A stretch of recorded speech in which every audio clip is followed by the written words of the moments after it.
Hai adik-adik, kembali lagi dengan Kak Rina di online class 101. Kali ini kita akan belajar kelas 5 tema 6, subtema 2, perpindahan kalor di sekitar kita.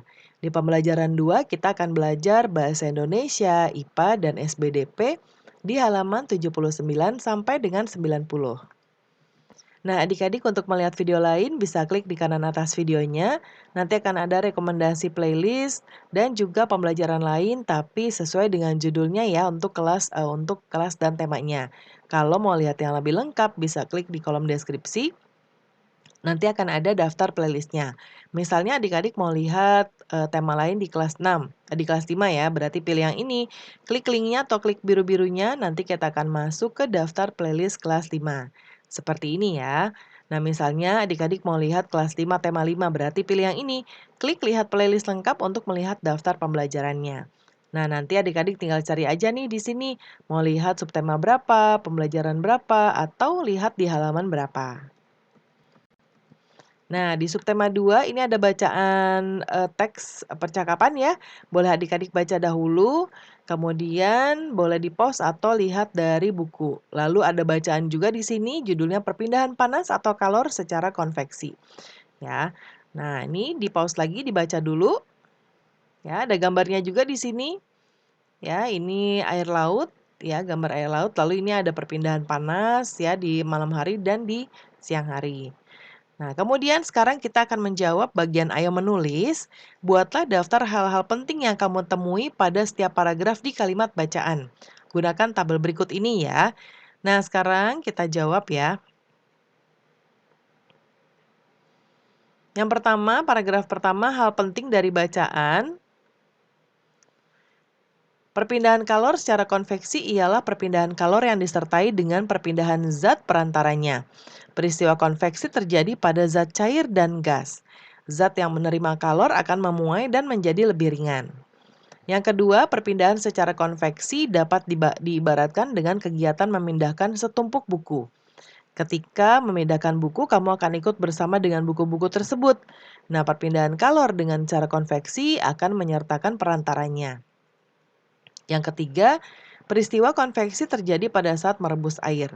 Air yang letaknya dekat dengan api akan mendapat panas dan bergerak ke atas. Lalu yang keempat, paragraf keempat, perpindahan kalor secara konveksi juga mengakibatkan terjadinya angin darat dan angin laut. Ya, contoh peristiwa konveksi yang lain adalah penggunaan cerobong asap pada pabrik. Lalu pemanfaatan ventilasi sebagai sirkulasi udara di dalam rumah juga memanfaatkan perpindahan panas secara konveksi. Kemudian berdasarkan bacaan di atas, buatlah sebuah diagram yang menjelaskan pemahamanmu tentang konsep perpindahan panas secara konveksi sesuai pemahamanmu ya. Nah, Kak Arina sudah buatkan di sebelah kanan. Kita besarkan dulu. Nah, kita mulai dari ini ya, adalah ya. Perpindahan kalor konveksi adalah perpindahan kalor yang disertai dengan perpindahan zat perantaranya. Lalu konveksi dapat diumpamakan sebagai memindahkan setumpuk buku dari satu tempat ke tempat lain. Lalu konveksi pada peristiwa merebus air. Air mendapat panas, bergerak ke atas dan digantikan oleh air yang di atasnya. Konveksi mengakibatkan zat yang ringan bergerak ke atas dan zat yang ada di atasnya menggantikan. Lalu, konveksi mengakibatkan zat yang menerima kalor akan memuai dan menjadi lebih ringan. Konveksi contoh lainnya adalah angin darat dan angin laut, cerobong asap, serta ventilasi rumah. Kemudian tuliskan pemahamanmu tentang konsep perpindahan panas secara konveksi dalam tulisan satu paragraf berikut. Ya, konveksi adalah perpindahan kalor yang disertai dengan perpindahan zat perantaranya. Zat yang menerima kalor akan memuai dan menjadi lebih ringan sehingga akan bergerak ke atas dan molekul zat yang ada di atasnya akan menggantikannya. Beberapa contoh peristiwa konveksi antara lain adalah pada saat merebus. Ya, merebus air, terjadinya angin darat dan angin laut, penggunaan cerobong asap pada pabrik, serta jendela ventilasi rumah.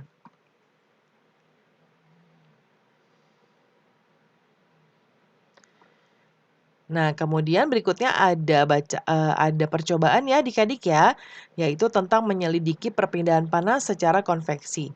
Nah, ada alat-alat yang harus disiapkan ya, ini boleh adik-adik siapkan dahulu, menunggu arahan dari Bapak Ibu guru, ini juga boleh dibaca dahulu langkah-langkah kegiatannya. Kita akan menjawab pertanyaan panduan berikut ini. Yang nomor satu, bagaimana bentuk es batu setelah dimasukkan ke dalam air panas? Apakah es batu mencair? Mengapa demikian? Ya, es batu akan mencair karena es batu menyerap kalor dari air panas yang membuatnya kembali ke wujud semula yaitu air. Yang nomor dua, es batu mencair karena mendapat panas. Berasal dari manakah panas tersebut? Panas bisa berasal dari api, cahaya matahari, dan juga suhu. Yang ketiga, apakah zat perantara pada percobaan ini? Zat perantaranya yaitu air yang termasuk benda cair yaitu termasuk konveksi. Yang keempat, termasuk peristiwa apakah perpindahan panas pada percobaan ini? Nah, mengapa demikian? Perpindahan panas secara konveksi. Karena kalor berpindah disertai dengan berpindahnya zat perantara. Lalu yang nomor 5, sebutkan 3 contoh peristiwa perpindahan panas secara konveksi yang terjadi di sekitar kita. Contohnya adalah merebus air, terjadinya angin darat dan angin laut, dan cerobong asap. Kesimpulannya adalah peristiwa pengantaran panas di mana zat perantaranya ikut berpindah disebut perpindahan panas secara konveksi. Lalu perpindahan panas secara konveksi pada percobaan di atas adalah es batu mencair karena mendapatkan panas yang berasal dari air. Menarik sekali kegiatan percobaan tadi ya. Apakah kamu melihat sesuatu yang menarik dari percobaan tadi, Dayu? Jawab Dayu, tentu saja Siti. Aku melihat ada pola aliran panas yang terlihat pada es batu berwarna tersebut. Sekaligus bentuknya bagus meliuk seperti penari. Wah, kamu pandai membuat persamaan, Dayu. Apakah sekarang saatnya kamu berlatih menari? Bolehkah aku ikut? Nah ya, sekarang kita lihat ada bacaan tentang SBDP atau, di sini seni tari ya, pola lantai dalam seni tari. Boleh dibaca dahulu ya adik-adik ya. Nah, kemudian berikutnya kita akan membuat, ringkasan ya. Kemudian nanti kita akan, adik-adik baca dahulu di sini, ikuti langkahnya. Lalu terakhir bagaimana pendapatmu? Pendapatku, pola lantai merupakan garis yang dilalui penari pada saat melakukan gerak tari. Terdapat 2 pola garis dasar pada lantai yaitu garis lurus dan lengkung. Pola garis lurus terdiri atas pola lantai horizontal, vertikal, dan diagonal. Pengembangan pola lantai lurus dapat berupa pola lantai zigzag, segitiga, segi 4, dan segi 5. Ya, pola garis lengkung dapat dikembangkan menjadi lingkaran, angka 8, garis lengkung ke depan, dan garis lengkung ke 8. Lalu tari jaran kepang mempunyai pola lantai gabungan antara pola lantai lurus dan lengkung yang sederhana. Lalu tari bedaya semang mempunyai pola lantai yang sudah tertentu seperti gawang jajar wayang, gawang 3-3, gawang perang, dan gawang kalajengking. Nah, yang berikutnya di sini ada gambar tari-tarian ya adik-adik. Kita diminta untuk membuat atau menjawab pola lantainya. Nomor 1 adalah tari saman ya. Pola lantainya adalah garis horizontal, gambarnya seperti ini. Lalu yang berikutnya, ini tari sekapur siri dari Bengkulu. Pola lantainya adalah garis lengkung ke depan seperti ini. Kemudian berikutnya ada tari pendet. Ya, pola lantainya lengkung ke depan. Polanya seperti ini. Lalu yang terakhir, tari piring Sumatera Barat. Polanya adalah garis lurus segi 4. Ya, gambar polanya seperti ini. Nah, pembelajaran kita sudah selesai ya adik-adik.